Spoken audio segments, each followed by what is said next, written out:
Биыл туғанына 110 жыл толған Мұстафа Смағұловтың есімін көпшілік біле бермеуі мүмкін. Ол өлке тарихын зерттеген ғалым. Бүгінде халық сүйіп тыңдайтын 120 күйді таспаға жазып сақтап қалған адам. Бұл туралы облыстық тарихи өлкетану музейінде айтылды. Кездесуде халқының баға жетпес мұрасын тірнектеп жинаған ғалымның өмір жолы баяндалды.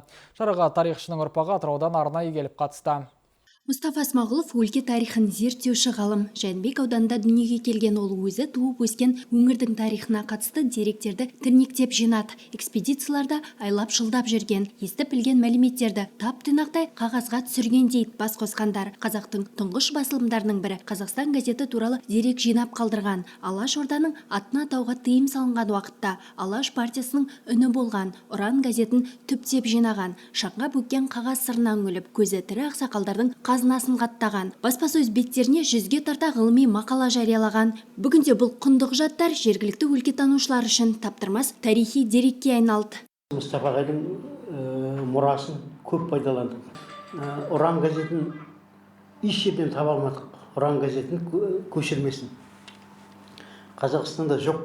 Қазақстан газеті де жоқ. Қазақстанда сақталмаған. Сол Ұран газетінің бір көшірмесін осы Мұстафа Ағайдың қорынан табылды. Біз негізі 40 шақты саны шыққан. Ол онда естелікті сақтаудың өзі өте қауіп. Адамның басына қауіп. Сол үшін атылып кеткен талай адам. Мына Совет үкіметіне халық жауларының шығармаларын сақтаған үшін атылып кеткен.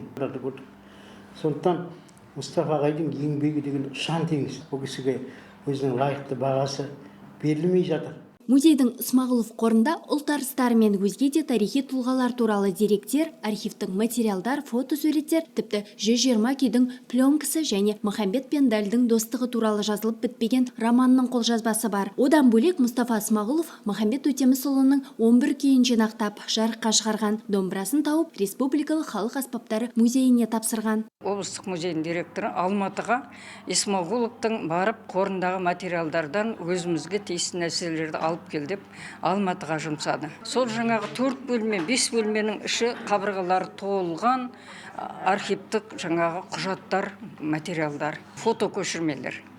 Ол кезде ксеріда жоқ қой.